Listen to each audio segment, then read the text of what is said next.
It's the roles for your Guerrilla Press hosts, EJ, Cameron, and Nick Hausman.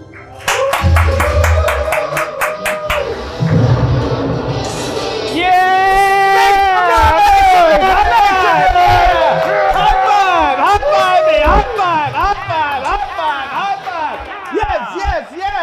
Both sides. Man, wow. Welcome to the Annoyance Theater. Welcome to Guerrilla Press, ladies and gentlemen. How are we feeling? Did you all get to enjoy this lovely weather today? Let's talk about it. Yeah, let's talk. Okay, let's talk about it. Let's talk about it. It was really nice and it made me want to go outside. Yeah, I took a long walk today. That's big. That's big in Chicago, especially in February. Anybody else? Yeah. And like most men in the North Side, I've been wearing shorts since December. So I just can't let it go. We have a big show here tonight, everybody. Later on tonight, we're going to be welcoming Run for Something endorsed Cook County Commissioner candidate José Wilson to the stage. And after him, we have running for state representative Jake Paul. Paul Kendrick. Paul Kendrick. Did you just call him Jake Paul? I was making sure that you were ready. And he's gone. No, that's next week. Also, that's next week is Jake Paul Kendrick. Who the fuck are we? Joe Rogan welcoming Jake Paul to the show? I was keeping everybody on their toes to make sure they're at the right show. I also don't want to spoil anything, but there is a Paul Brothers joke written into the opening here. So I think that was probably on your mind when you said that. They're always on my mind. Wonderful. All right. Hey, EJ. Hey, Nick. Let's talk headlines. All right. Let's do some jokes here to start the show, everybody. So James Vanderbeek passed away this week. Yeah, I know. We were going to put this joke at the end, but we didn't want to wait.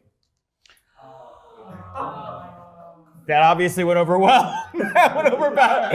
I said let's put him first. Yeah, okay. and there's we go. Wonderful. Donald Trump's border czar has announced an end to the Minnesota immigration crackdown. Yay! Marking the first time Minnesota has ice melting before March. Oh. Pam Bondi clashed with Democrats this past week as she struggled to turn the page on the Epstein files furor. Apparently, redacted pages are heavy as hell. Can't turn the page. They're very heavy. During an oversight hearing, Thomas Massey said Attorney General Pam Bondi will be arrested by the next Attorney General. And at this rate, her replacement will probably be one of the Paul brothers. There it was. No relation.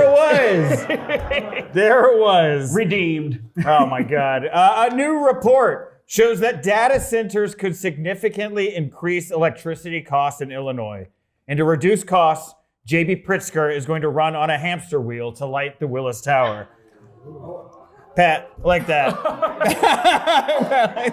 Good, I like that. We got Pat. The House GOP is pushing for strict proof of identification for voters ahead of midterm elections.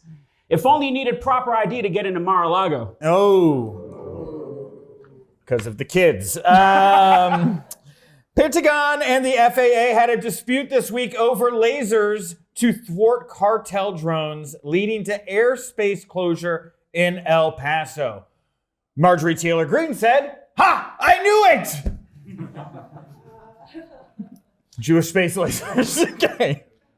Last week was the Super Bowl, and the winner was Bad Bunny and People with Rhythm. Right-wing lawmakers have now called for investigations into Bad Bunny's Super Bowl performance. The crime? No mayonnaise. No mayo. It wasn't enough. No mayo. It was too spicy. Kid Rock, on the other hand, he did a halftime show for Turning Point USA, a show that is being panned on basically by everyone. And I really can't believe I didn't see that one coming. Thank you, Paul. Paul is the only millennial old enough to remember who Josie is, aren't you? I love that. Me too. Throwback. I love that. Ring dropped its flock safety partnership after backlash to its Super Bowl ad. After being dropped, they were created and told bad dog, bad. And Candace Owens is coming under fire for comments about Erica Kirk and her children. When asked why she's on the attack, Owens said, well, when it comes to Turning Point USA, you got to shoot your shot. Why did I get all of these groaners tonight? I like any sound. Any sound above the waist works. Okay, good. The Department of Homeland Security is shut down, and you know what that means? Over 8 ounces of liquids. Yeah! Come on. Bring that cocoa butter. Two people in here probably bring some cocoa butter with you. Just looking at the crowd. Che put a thumbs up. There you go. Man of the people. You know, the DOJ has launched an investigation into Netflix's merger with Warner Brothers. So, I guess that means that the only video the DOJ won't review are any ones that were filmed at Epstein's home. Again, I get all of the, oh shit, jokes tonight. Okay. President Trump is planning on shutting down the Kennedy Center, which is what he also calls RFK's belly button. Little Kennedy Center right there. Like a little troll doll. And with that, that has been the headlines. Thank you very much. All right. Let's get to it here. We have some big guests here tonight, and we don't want to waste any time. Coming to the stage right now, he is a Run for Something endorsed candidate. He is the first candidate, by the way, of a series of Run for Something endorsed candidates that are going to be here for the next 5 weeks at the Annoyance Theater as part of Guerrilla Press. Candace is in the house, by the way, here tonight. She is going to be available in the lobby after the show here tonight if you're interested in learning more about Run for Something, as we also have some representatives from Paul and Che-Che's campaign and, of course, Indivisible here tonight. Sit around, please get civically engaged and enjoy this after party. But right now, please come to the stage, our Run for Something endorsed candidate, Cook County Commissioner candidate, José Che Wilson. Yeah. And we have a microphone for Che. Oh, Joseph's got it. He's wearing a lav, but that's only for the podcast. This is for the live crowd. You'll get one too, don't worry. All right. This is very interactive here tonight. Well, welcome. Thank you very much for taking the time, Che. Welcome. Hi, is this on? Yeah, this is There on. it is. You're good. I love that was your test voice. She said, hello. Hello, is this on? No. All right, come on, Che. Well, Che, thank you for coming. We wanted to start here pretty broadly. Now, we have a lot of people that probably don't understand how local Chicago politics work. So you're running for Cook County Commissioner. Why don't we start with the basics here? What do you do in that job? And why are you running for the position? Okay, so my name's José Wilson, but you can call me Che. And I'm running for Cook County Commissioner for the 12th District. Mm-hmm. So as folks know, the Cook County Board, what they do is that they oversee a $10 billion budget that manages the Cook County hospital system, which is the second largest in the country, by the way, after New York City. Hell yes. Well, yes. Yeah. They also oversee the forest preserves, so like Laba Woods up in the north side and all the other forest preserves, which you enjoy throughout the entire year. You don't have to go just through the summer. They also collect property taxes and then distribute it to the municipalities in the city of Chicago that fund a series of other organizations and other government institutions such as like CPS and other like the Cook County jails and even the hospital. That's the main thing of what they do. They also they fund, like I said, the Cook County hospitals, the Cook County jails, and the forest preserves. Main thing, that's like the majority of what they do. A lot of funding. Yes. A lot of funding. So and we collect need the preserves because the animals need to live somewhere. Well, yes. Yeah. Enough fun and funny. Well, Che, what got you into this? What made you wake up and say, I'm going to run. I am going to do this? So this is interesting because, I started my career in healthcare. I came out at the age of 14 as a gay man. And at the time, I didn't really have, any resources available. And so I went to find them, and I found them at this nonprofit on the west side called Calor. They did HIV prevention healthcare work. And that's where I started. I started doing healthcare work there by just teaching people about HIV and then passing out condoms, which eventually led me to testing people for HIV. Oh, wow. That sounds very heavy. Well, there's some preventative work out there. Yeah, that's great. No, so healthcare is that's where I started healthcare. But what led me to run was actually, because I was in the direct health services, providing healthcare services, right? But it was in 2018 that I did an internship with the Victory Institute, which is an LGBTQ organization, and they support LGBTQ candidates running for office. When I did my internship in DC, that's when I actually saw myself being able to actually run for office. Listen, I'm a first generation Mexican American kid. My parents were undocumented for a long time. And so the thought of even being able to run for office and be here today in this position is incredible. And my mom was always like, finish high school and that's it, right? That was all that they told us to do. but now I'm here. And so I'm running because, one, again, it's a $10 billion budget, and the county oversees that budget. 55%, over $5 billion of that is healthcare costs, Medicaid and Medicare. I have over 15 years of experience working in providing direct healthcare services, managing healthcare grants from the CDC, from the Chicago Department of Public Health, and the Illinois Department of Public Health, over $1.5 million on these grants.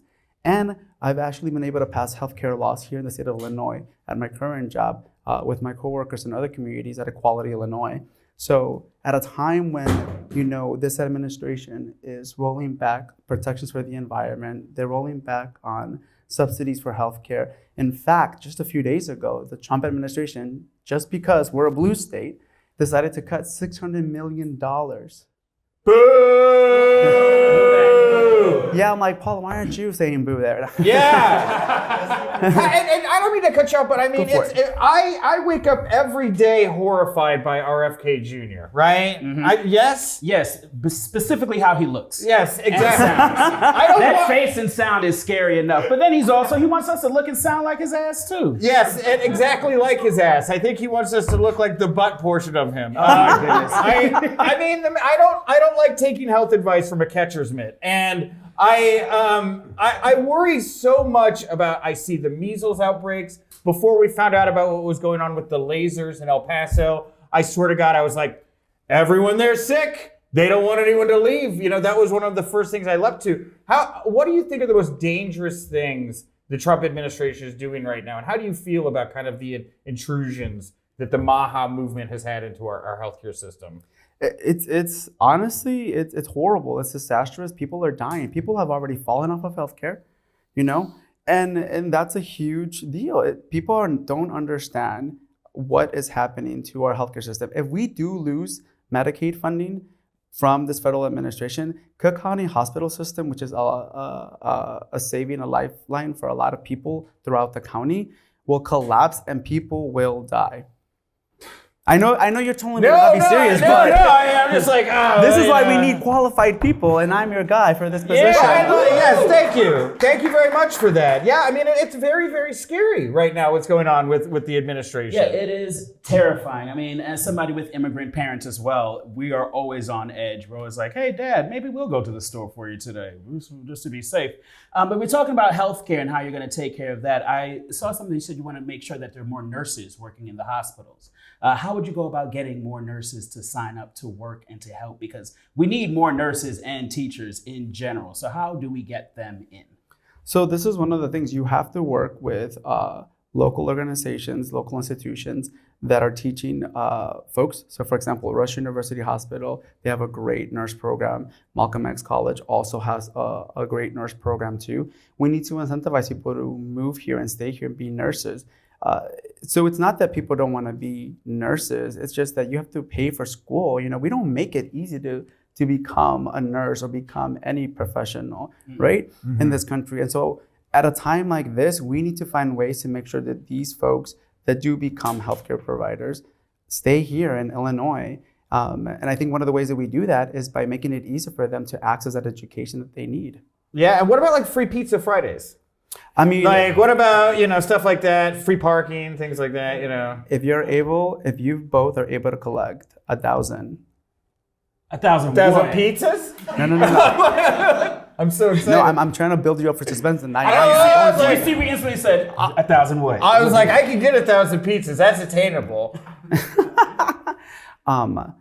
If you can literally help me get 1,000 people to share this video, you will get, of this podcast, you will get a pizza party. Oh, wow, okay. Well, that's very doable, actually. We've done those numbers online, and so we're gonna look for you, Jay. I'll be in Wicker Park walking around, be like, "Where my pizza, Che?" Okay, but to be fair, it has to be just a clip of like just us three. Sorry, Paul. Like, because I'm like exposure, I need it.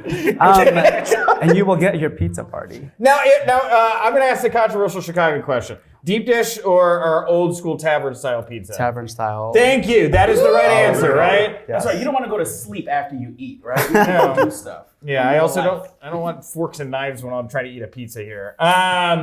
So one thing I want to ask you while we're talking about public health stuff, and I talk about how worried I am about RFK Jr. here, the anti-vax movement, right? It's a tough topic for people to talk about, right? And I grew up in Texas. Why I was so worried about El Paso is when I was a kid growing up in Texas, I remember hearing about the wackos in Waco who are anti-vax. And there's just like a certain sect of people where it's very hard to break through to them when it comes to their fear of this. And we're seeing measles outbreaks all over the country right now. What is your response to people that are either straight up anti-vax or vaccine hesitant, which is my least favorite phrase right now in politics? So I think one of the things is it's not necessarily a response, it's a moment to educate, right? And it's interesting that you bring this up because in my family, I have an aunt and she refused to get vaccinated for COVID. My uncle, he got vaccinated for COVID, and my cousins also got vaccinated for COVID. And she didn't get vaccinated until 2 years into it. And that's because after her doing her own research on YouTube, University of YouTube. Sure. Everybody does good research. Yeah, the best research. It didn't matter that, it was her husband. It didn't matter that, I was telling her, giving her the facts. What ended up changing her mind was it was my cousins who presented the same facts to her and said, Mom, this is what it is. This is why we need you to do this. So to answer your question, I think that sometimes it's not so much the messaging, it's who is the messenger, right? Who is telling these folks, hey, this is why you need to get vaccinated and this is the importance of it. Let me tell you, if I almost guarantee if you send Dolly Parton into Waco, Texas to telling people to get vaccinated, they will get vaccinated. I believe that. I think Dolly Parton could make anybody do anything. Oh, I love Dolly Parton. Let me call it. Yeah, okay.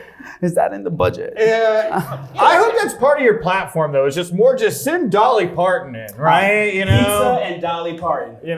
So, part of my platform, because you mentioned about my platform, part of my platform is healthcare. That's the biggest thing that I know. But it's also making sure that, like I said, the forest preserves get protected with all the EPA rollbacks, and also make sure that we have government transparency. One of the things that Cook County does is they have oversight over property taxes, right? And they collect them. So I don't know if you know, but our property taxes were 3 months late this year. I own a condo. My wife's right there. We know all about property taxes. Yeah. Well. And I play Monopoly, so I know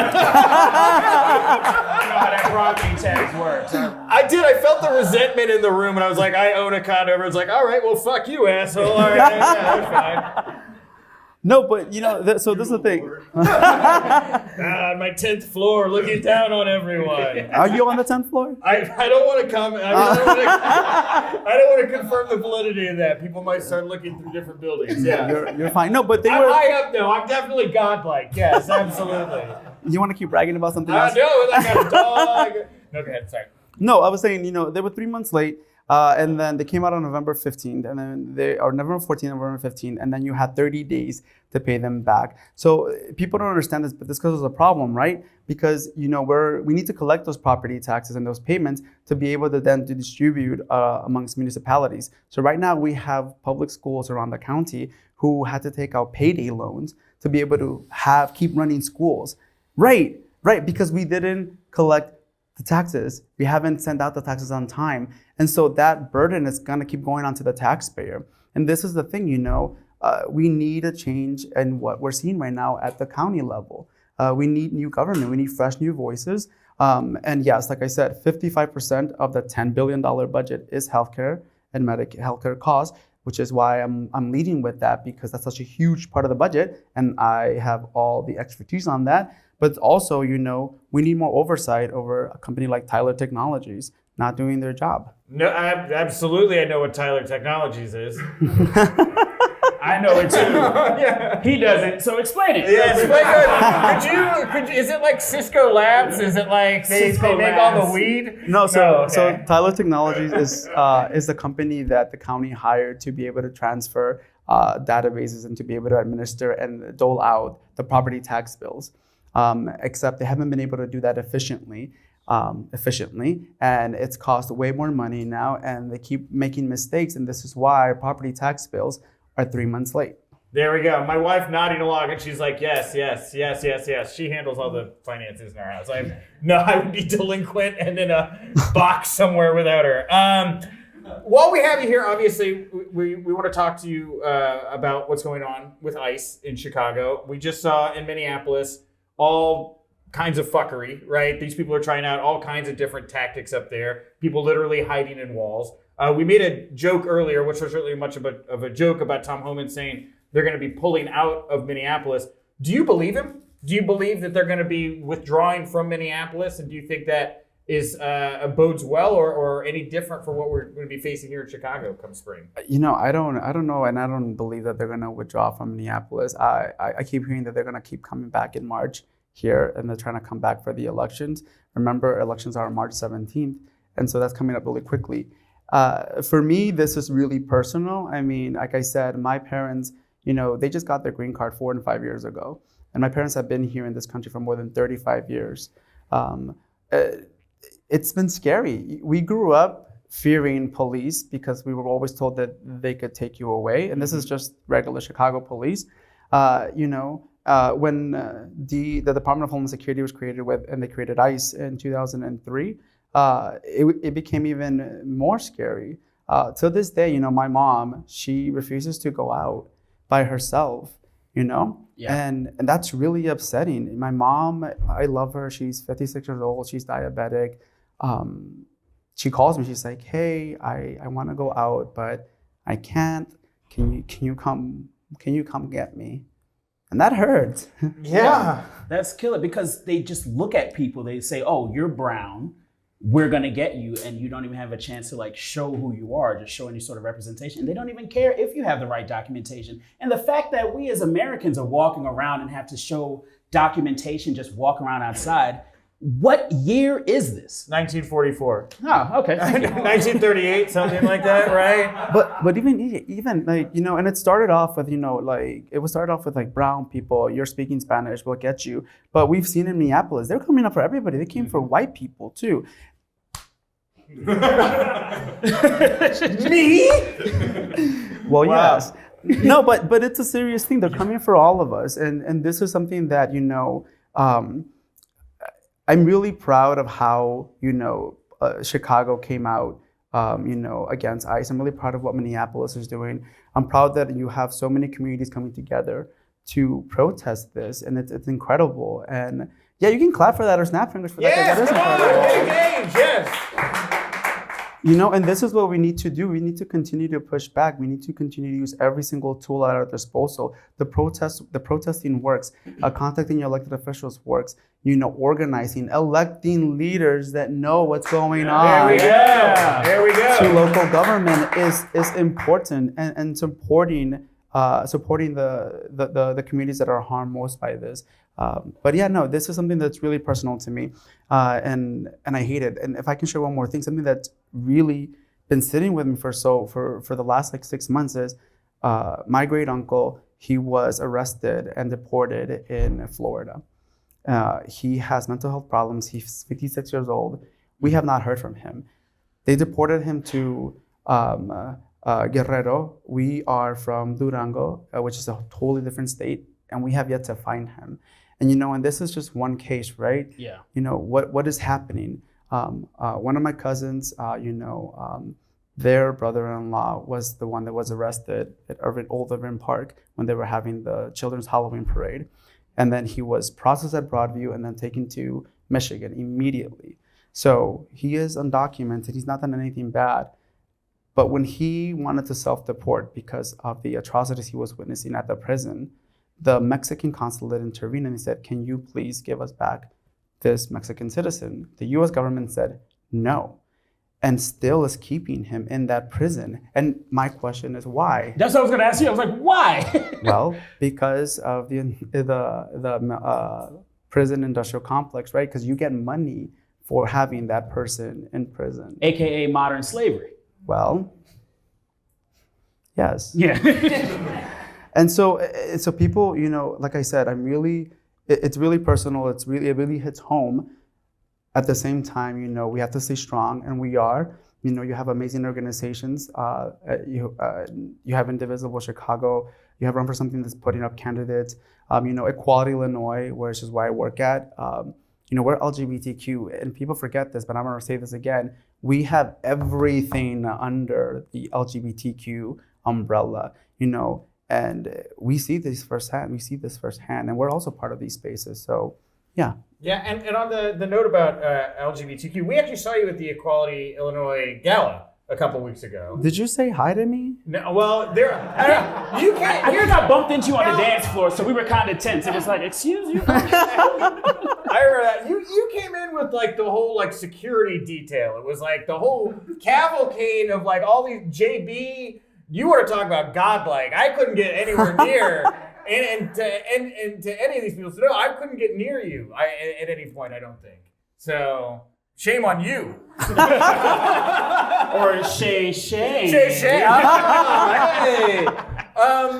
It is so in your face with the immigration stuff. People getting thrown to the ground, beat up, thrown in cars, Broadview. The attack on the LGBTQ community under the Trump administration has been, I'd say, a little bit more under the radar because it is still very visible, especially with all the anti-trans talk that goes on. But what scares you the most right now about what the Trump administration is doing to the LGBTQ community? This is the thing I would say is it's full on. There's nothing under the radar. And what scares me is already happening. I mean, they're literally trying to find ways to roll back our rights. I mean, from gender affirming care for trans people. They are trying to legalize conversion ban therapy again. They are trying to find ways to take away, medication from our community, such as, PrEP, which is a medication. PrEP, which is a medication that helps reduce the risk of HIV infection by 98%. So the attack is happening. It's straightforward and it's full front, and it's really scary. I mean, I don't know. I think it's already, and my husband is here, but we were in Old Town over the summer. We were collecting signatures, and I think it was twice that we got called a gay slur. In Old Town? In Old Town. I work around Old Town. That sounds about right. But see, unfortunately. But see, that's not been my reality, right? And so to me, that signals something. Something has changed where people feel comfortable doing that. Mm-hmm. I mean, you just saw what the president of the United States did to the Obamas, right? Yeah, and it got swept into the news like nothing happened. Yeah, right. And so when things get normalized like this, it just becomes a bigger threat, and because people then don't report it. And in my community, what we see is that people are afraid. The LGBT community is already afraid to go to the police to report things. Given that this administration is doing this, the fear grows, and it's really, really scary. And that's something that we have to deal with, every single day. And at my job at Equality Illinois, I see it. Now, we're going to play a little game here in a second. We're going to welcome Paul. But I do want to ask you, though, while we are talking about this, the normalization of this. You can't look at my game. You're cheating. The normalization of this stuff, I absolutely agree with you. I want to know how you think we can counter that. I've been seeing a lot of research right now about social media studies that are being done, trying to see how addictive that is, the kind of influence it's had on the community. Is that a starting place for you, like finding a way to kind of, maybe not censor speech, but maybe find a way to, remove the hate speech from being so easily passed around, which is, I mean, again, look at what, Trump did with a single truth, right? I think that's part of it. I think part of it has to go back to education, being in community. Yeah, 100%. And again, I can't stress this enough, but, supporting organizations that are doing the work. So, an old boss and, someone that I admire, said, there's multiple ways to build power and to, do things. And it's, you can use money, or, you can organize people, right? And if you have both, then, get ready because you're unstoppable. And hell yes, EJ, right? Nice. Boom. And we could buy all the pizzas. Condo cash, got it. A thousand. A thousand. Got it. But support organizations like Run for Something, Equality Illinois. Equality Illinois is hyper local, right? Mm-hmm. Support candidates like myself, right? I mean, if people go to my website and go to votechicha.com, there's a donate button. If you want to donate $25, $50, that'll help me a lot. If I can raise $5,000, If I can raise $10,000, I can send out a mailer, right? This is the stuff that we do. But going back to this point, I think that education is a huge component. And one thing that I'm seeing right now is that a lot of people want to take action, and I think that's great. I think it's great to want to do something, but I also think it's important to know at a time with, like you mentioned, there's a lot of misinformation, to go to trusted organizations. And I know that I keep saying Equality Illinois, not just because I work there, but because even before me, and I've been at Equality Illinois for 3 years, going on 4, right? So even before me, this organization has been doing the work. Lambda Legal also doing the work. More local, hyper local here, Center on Halsted, an LGBTQ center, doing the work. Just look into those organizations and see how you can plug into them. That is how you can help and also deter this from happening. Oh, and something I also want to say, because I just found out about this. Sure. Parents, please, keep an eye. I know that it's really just want to get your kids, an iPad. That's fine. I think technology is a really good resource and a good tool, but I see that a lot of like Nick Fuentes and all those other folks are on YouTube, and it's so easy to just go from watching, what is it called, like Roblox or something. See, now I'm aging myself. And Pokemon. I know Pokemon. Okay, yeah, me too. But then they go into, because they automatically play the videos, but then it goes into a video of Nick Fuentes or whoever, who's the one problematic Paul brother. They're both they're both awful. Logan Paul the wrestler or Jake Paul the fake boxer? See, it makes me happy that I don't listen to them. You're better off for it. There's also Paul Wall, but I was told to not speak poorly of him. Yeah, we love Paul Wall. Yeah, we like Paul Wall.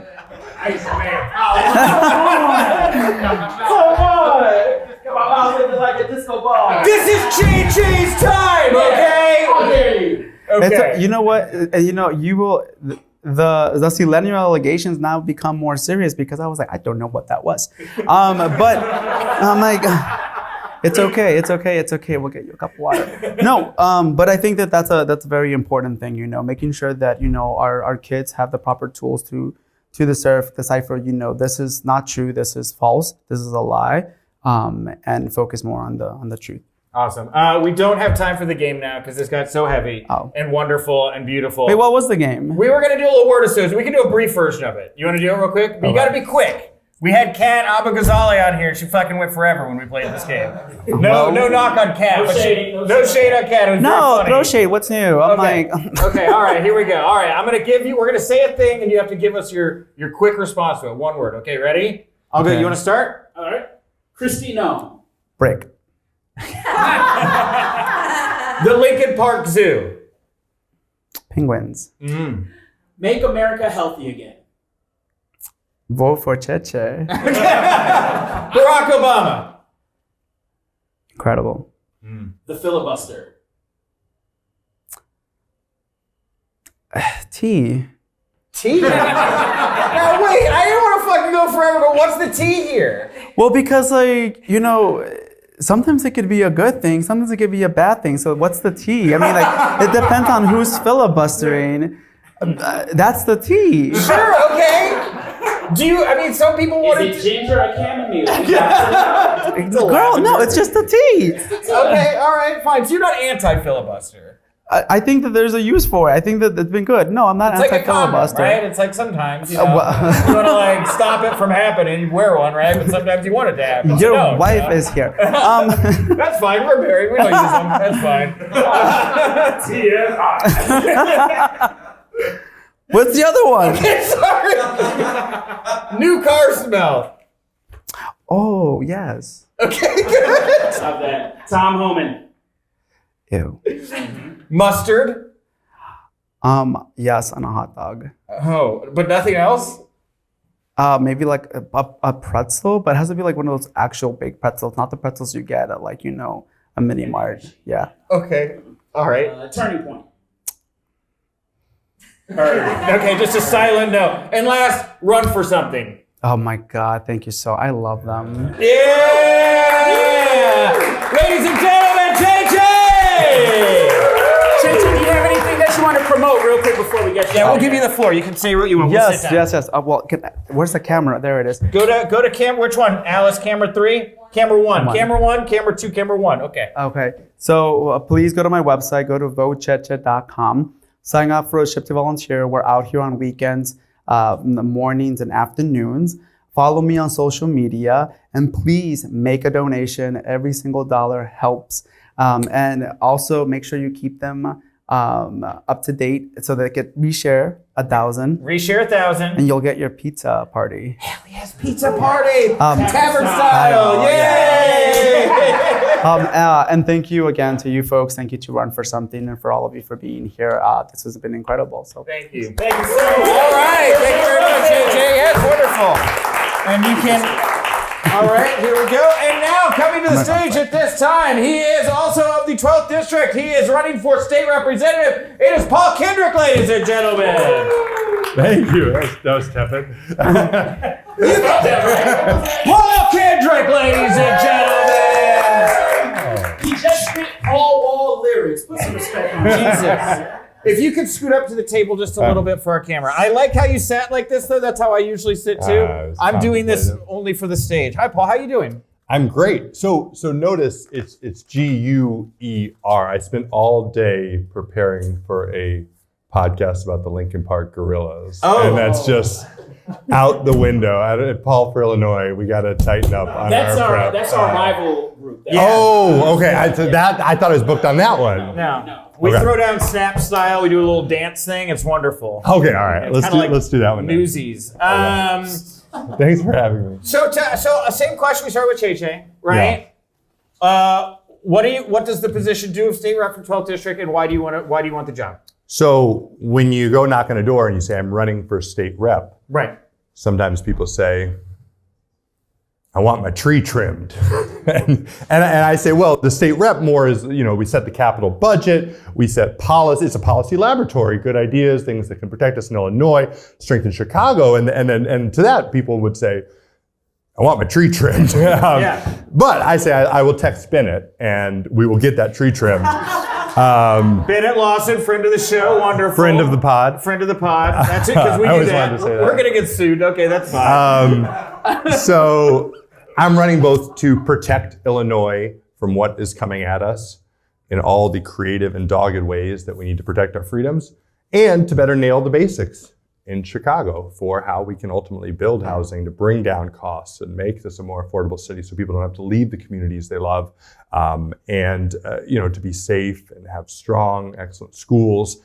So for me, I worked in President Obama's White House. I began my career in education and got to work and learn policy at the highest level, but I'm most proud of, after that, getting deeply involved in our community and building our Indivisible chapter with friends like Pat, who's here tonight, to help people take action. Shout out to Pat Graham, Indivisible Chicago leader, Lakeview legend. And I think ultimately, I want to maximize this position. People get into some of these positions and they, do they go the extra mile for people? I don't know. I know that I will, because that's when you can get policy over the line, where you can bring people together to prioritize the things that we need to get done for positive change. The extra mile is the Rice Krispie treats available in the lobby from Paul's campaign. That's a real thing. Delicious. The extra mile. Vote Paul. Come out to a Paul event. You'll get a Rice Krispie treat. You're going to drive me to my soccer practice too? I love the pizza party was like, you guys are 5th grade. Like, that's how people get 4th graders to do things. Do you understand that, like, Che treated you like elementary school? Like, you share this and you get a pizza party. Like, listen. Wait, hold on now. He just spoke to our inner child. Yes, thank you. I love it. And you guys are just eating it like, yes, we want the pizza party. We're gonna boost this thing on Meta until we get our pizza party. All right, I have to bring it up now. So you have ties to Alcott in Lincoln Park, right? Yes. That is where EJ... Sounded like it was a bad thing. You have ties to Alcott Elementary. EJ and I met while working at the JCC for Alcott. We met on the playground of Alcott. And so how dare you fucking demean us as our love for pizza parties. The children loved us. We would say, "Oh, children, do you want pizza parties?" They say, "Oh, yes, we love pizza parties." It works. It works great with kids. Mr. Nick, Mr. Egan, whoever you tell us to vote for, we'll vote for them. So now it's different. Yeah. Now you're saying, parents, don't vote for that. Tell them not to vote for the ball guy. No, I mean, and shout out to you guys for doing that and bringing your joy to it. Alcott Elementary is an amazing school. I've been proud to serve on the local school councils of 2 different schools in this neighborhood, Alcott and Lincoln Park High School. Yeah. Oh, yeah, JJ is an alum of LPS. Local school councils are really important because, we have to drive excellence in our schools, and it's been great to work with educators and parents and others to do that as part of our neighborhood schools. I love that. Go ahead. Beautiful. We're talking about the basics that we all need that you want to help us get to. Can you talk about that a little bit and how you, Paul, are going to get Chicago and Illinois to get there? Yeah, so, I brought up housing. I think that's a key one. We are at 92% occupancy in this neighborhood. Chicago is bringing on the lowest amount of housing online of any major metropolitan area in the country. So this is a real crisis with the affordability and feudal lords like you, who has his condo. But what the state can do, one, I want to legalize accessory dwelling units statewide. ADUs. Sorry, you're okay. Your listenership is about to go. ADU. No, granny flats. Granny flats. First of all, I love that you're a Foley artist. I was also turning to Michael Winslow. Age myself talking about Michael Winslow. I want to pass a bill called the Missing Middle that gets rid of barriers to building duplexes and 3plexes, 4plexes, like housing for regular folks, working people to be able to live in. We need to build a lot more of it. Use our Cook County land bank. There's a lot that we can do because ultimately then the costs do go down while also bringing down property taxes. The rise in these, it's just completely untenable. And I want to be able to pass a cap on year-to-year growth. Because people are being forced out of our community. I just had it happen 2 days ago where someone said, I have to leave Chicago. I wanted to stay here in my retirement years.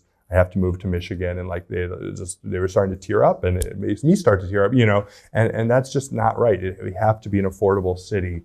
And so that, that takes growth. And so, I'm proud to be endorsed by Abundant Housing, an organization that really looks at this. And we do have to grow as a city. So that burden is shared and there's revenue coming in because, hey, there's a whole bunch of Big Ten kids that want to come here and start a company. And, we want them. Just like us. That's what we're doing here with Guerrilla Press. That's why we're starting it here. More laser tag facilities I will always be an advocate for. I see a lot of big buildings, like open buildings. And I'm like, that should be a laser tag facility. What are we going to put in a big facility? Laser tag. That will be my economic development strategy. We need way more laser tag coming online here. Now you name dropped the Obama administration, so I'll pick that up. That's wonderful. That's a big deal, right? It's a big fucking deal, right? Somebody said that one time. You sound like Joe Biden. Yeah, exactly. We'll get to him. Being serious, folks. Yes, we'll get to him. Come on, man. Now, it's a big deal. First of all, what did you do for Obama? Yeah. What did you do? Tell them what you did for Obama. Okay. You don't want to tell them? No, I do. Tell them what you did. It's not like I did a bad thing. Tell them what you did. Tell them what we need to know. So time to hold you accountable. Yes. I began my career in education, building a program that helped 800 students get into and through college at a place called the Harlem Children's Zone. And so when I went to work on, oh my God, thank you. Wow. So when I went to work on President Obama's re-election for a year in Wisconsin, after that, I wanted to take what I'd learned from the students and families and put it into policy for how we lift up the best things that educators are doing around the country. So I got to work in the Department of Education. And then after that, I got to work in the White House on recruiting diverse talent from around the country for domestic agencies and vetting. Now, I don't know if vetting is done anymore. This is like, it's like reverse vetting. Sick pets, right? Yes. No, that's petting. I think RFK is in charge of the pets. I think the vetting is like, no, we need someone worse, more cruel. This person way too reputable. No way. But back then, it was about being extremely ethical and bringing, again, diverse brilliant people from around the country to contribute to government. And so it's a special time, but I carry those values with me because we have a lot of challenges that we need to do, that we need to address. And that drives me every day. Now, you struck a chord with me when you talk about the Department of Education. For the past 10 plus years, as well as I'm conducting this political interview, I covered professional wrestling. Thank you. It's okay to laugh. It was just my livelihood. Yeah, that's awesome. Now, Linda McMahon is the head of the Department of Education now. Oh my okay, God. buddy. It's So okay. bleak. Now, Boo. Linda McMahon, for those that don't So know, bleak. the wife of Vince McMahon, who is accused of some horrible things right now, Not good.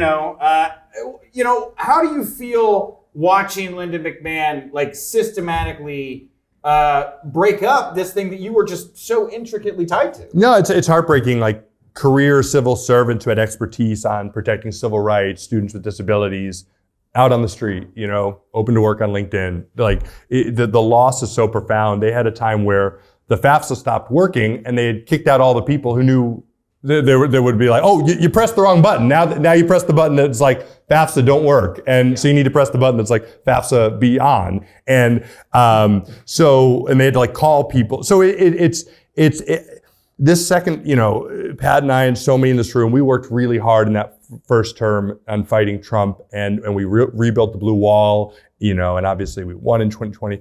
But this one has been even worse because you think, oh, they're going to put bad appointees in place. You don't necessarily conceive of they are just going to eliminate the Department of Education, an NIH, a USAID. And that's going to take the rest of our lifetime to really build back because it is career experts and ways that, protect people's lives that are gone. And so, obviously it's imperative for us to win in the midterms but change starts locally and the ways that Illinois has to now lead in all these things that the federal government targets. Would you fight Linda McMahon in a pro wrestling match to win back control of the Department of Education? With these lithy arms, That's I don't know. fine. I'm not built like a pro wrestler. We just call that a luchador. So you got a lot of reach. I got that. What wrestling? With my mind, I'd fight with my mind. Yeah, thank you. I love it. All right, we have some wrestling. Paul fans. Conhilo. Yeah, you like that? Yeah, I bet you do. I'm going to respond back. So it's fine. So with your experience there, you talk about how everything worked, creating policy, putting things out, bringing the right people in. How different is that from what the Trump administration's doing now? Yeah, no, about as different as anything could possibly be. They really bring in the worst people. We were just so careful always of doing things the right way. And, you woke up every day saying, how can we make people's lives a little better today? What's a pragmatic thing I can do? And, seeing these masked thugs coming into our communities, hurting people. I'm proud of the work we do with Indivisible Chicago. And over the last 8 years, we've been organizing this. And, the work, the calls people make moved our Illinois senators to being a no on DHS funding without, fully using our leverage to say, hey, you got to wear cameras, you can't be masked, and so it's as different as it can be, but he wants us to feel hopeless. He wants us to feel isolated. I appreciate you guys bringing people together in person. Yeah, so we're not even just on the, we can feel community in different ways, but it's nice feeling it in this way because that's how we fight fascists when we take action together.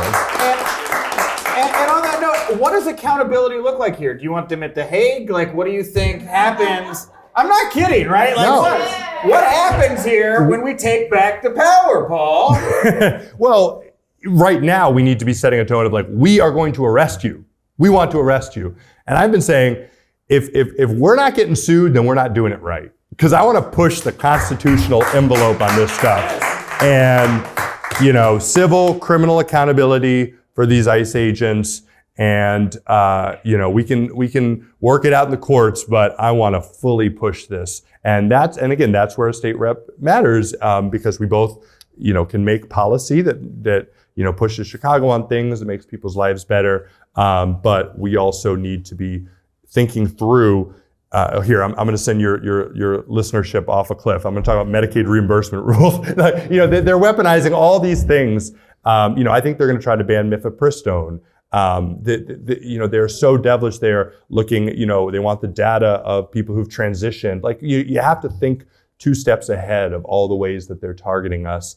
And that's work that I fully intend to do in Springfield because, I think this district, the 12th district, and to be clear, the 12th, I'm not running against JJ, he's running for county, I'm running for state, both happen to be 12. But we need proven fighters. We really need proven fighters. And there are some folks that are running for office that have been MIA on this stuff. And I just think, not in these times, not in these times, Agreed, not in these times. Because the people are fed up. Yeah. We need somebody who's going to fight for us. We need people who will fight for us and who we will join in the fight. So it's like, what do we do? How do we get in there and fight some more? And who we putting our energy behind? Because we get a lot of lip service. Yeah. There's a lot of people, I don't want to say any names, Cory Booker, Hakeem Jeffries. They kind of just they bloviate and they don't really drive anything.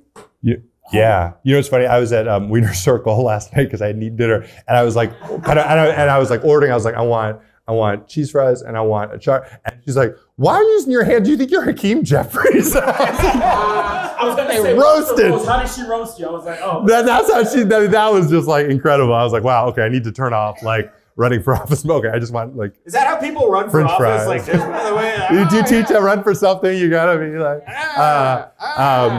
Danger. The question though, Indivisible Chicago, sign up for the Daily Action, join our Lakeview, Lincoln Park, Old Town chapter. I can, help you do that. We got to connect with people and then support candidates who have been doing the work. I mean, I think it's consultants can make ads for all these candidates that look great, whatever. Really ask people what they've been doing these last few years and really look for people that I think the public servant you would be is best predicted by the one that you've been. And I'm looking for people that have been strong public servants before running for office. I love that. You also work for J.B. Pritzker's gubernatorial campaign, correct? Yes, correct. Is he the next one? Is he the next in line? Do you see J.B. as possibly being the heir apparent to dethrone Donald Trump and get this country back on track? I'm a huge Governor Pritzker fan, and so that's his decision to make. But I will tell you, he is just a fundamentally decent person who really cares about people. First thing he got in there, raised the minimum wage. It was like the first thing he did, and so he just has a real care for working people that I really respect and that obviously is sorely needed. And he stands up to bullies, and we need people that stand up to bullies. It helps that he's got a billionaire, right? Like, fucking sue me. What are you gonna do? It drives Trump crazy. He's definitely living rent free in Trump's head. So I was very proud to work on his campaign in 2018. I was out in Gurnee and Highland Park and working to turn Lake County blue and helping elect Lauren Underwood. And so it was when Orange Man got elected, and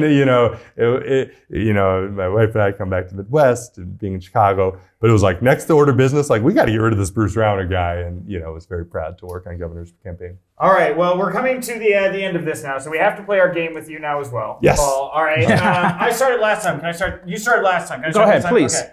So first set, we're gonna recap here. 10 things. We're going to ask you 10 things. Just give us a one-word or short response to the thing. Okay. Are you ready? Okay. Like about 15 minutes each on each thing. Yes, right? we'd like you to give as long much form monologue. Yes, deconstruction, all of that. It's like just like this, yeah. Yes. Joe Biden. Thank you. Funny. I'll just tell a quick Joe Biden story. In 2012, when he came to one of our events, he's working the line of my students, and to one guy who had like long hair, he's like, "Kid, if I had hair like you, I would have got somewhere in life." And then he came to the next one, he goes, "Don't date till you're 18." And then he goes to the next person, he goes, "You got a dime? I got a dime at home." And so like, Uncle Joe's wild.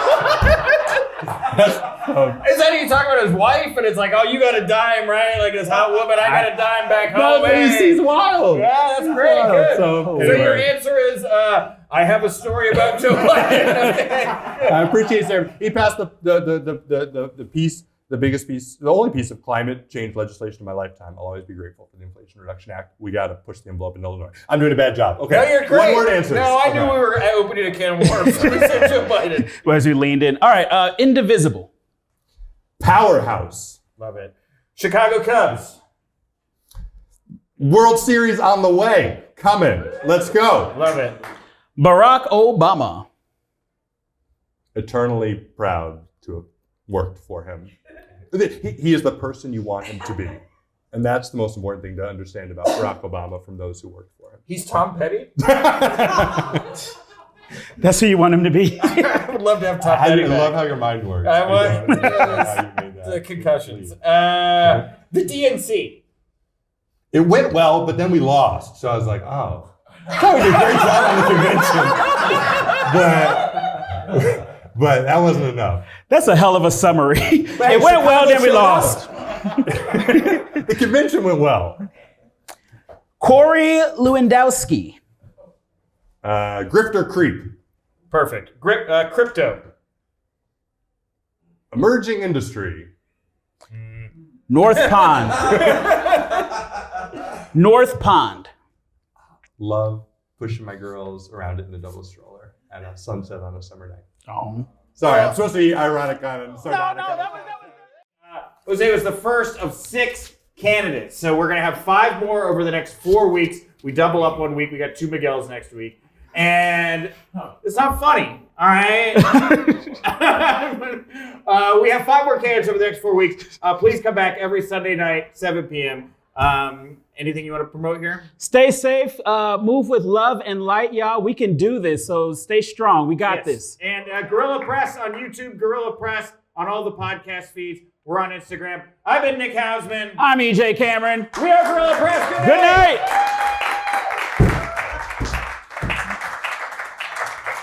Music! There it is.